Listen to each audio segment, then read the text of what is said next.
Q1 का result आ चुका है और रिजल्ट अगेन बहुत ज़्यादा डिसअपॉइंटिंग है। इस कंपनी के ऊपर मुझे एक बार बहुत अच्छा भरोसा हुआ था, तब मैंने इसके ऊपर थोड़ा रिसर्च भी किया और पहली नज़र में मुझे कंपनी का बिजनेस मॉडल काफ़ी अच्छा लगा। बट अगले क्वार्टर में ही कंपनी का जो मैनेजमेंट था उसका बात सुनने के बाद मुझे इस कंपनी का जो बिजनेस मॉडल है वो बिल्कुल ही बेकार लगने लग गया। और उसका सिंपल सा आपको मैं 2 मिनट में समझा रहा हूँ।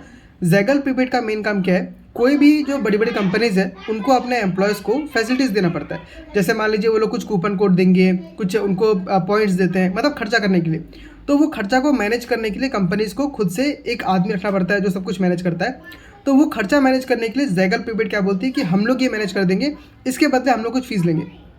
अब यहाँ पे देखिए, जैगल प्रीपेड कंपनी से, जो बड़ी बड़ी कंपनीज है उनसे डायरेक्टली पैसा नहीं ले सकता, तो ये क्या करती है, उनके एम्प्लॉयज़ को कार्ड देती है, जैगल प्रीपेड का कार्ड होता है, और बोलती है कि आप जब ये मतलब खर्चा करोगे तब इसमें से हम कमीशन लेंगे।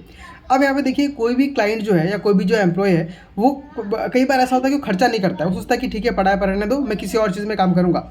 लेकिन अगर जैगल को कमाना है तो वो खर्चा करना पड़ेगा, और उस एम्प्लॉय को खर्चा करवाने के लिए जैगल प्रीपेड क्या करता है, इंसेंटिव देता है। अब मान लीजिए वो लोग कैशबैक कितना दे रहे हैं, 66%, 70%, ऐसा उनको कैशबैक देना पड़ रहा है। तो जब मैंने ये सुना तो मुझे बहुत बुरा लगा कि जब भी उनको यहाँ पे मतलब इनकम करवाना है तब उनको उस टाइम पे अपना मतलब जो 66% जो रेवेन्यू का हिस्सा है वो उनको एज ए कैशबैक देना पड़ेगा। तो ये बिजनेस मॉडल फिर मुझे उतना अच्छा लगा नहीं और मैंने इसको एग्जिट कर लिया। और जब मैंने अपना पेन पॉइंट बताया कि मुझे कंपनी में ये प्रॉब्लम दिखता है, तो कई सारे लोग यूट्यूब में आके मतलब मुझे बोले कि कुछ एनालिसिस करने आता नहीं है, कंपनी बहुत बढ़ेगी, ये होगी वो होगा। बट एज ए इन्वेस्टर आपको सोचना चाहिए कि कंपनी का प्रॉफिटेबिलिटी किस तरफ जा रहा है, और अगर इतना बड़ा रेवेन्यू का हिस्सा अगर जैगल प्रीपेड को कैशबैक के फॉर्म में देना पड़ रहा है तो ये कंपनी के लिए बहुत बहुत ख़राब चीज़ है।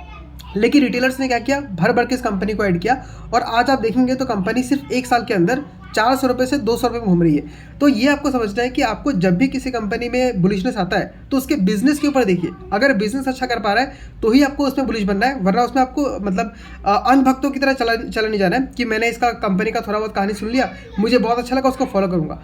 कहानी सुनना एक एंट्री पॉइंट के लिए बहुत अच्छा होता है, बट उसमें इन्वेस्टेड करके रहना है, बने रहना है कि निकल जाना है, वो डिपेंड करता है बिजनेस के परफॉर्मेंस पे। और ये मैंने आपको लगभग 6 महीने पहले ही बोला। मैंने खुद भी इसमें लगभग 300 के आसपास मतलब ऐड किया था पैसे को, बट मैंने थोड़ा सा 10% के आसपास लॉस में बेच के निकाल दिया, और आज देखिए वहाँ से भी दो समय चल रहा है।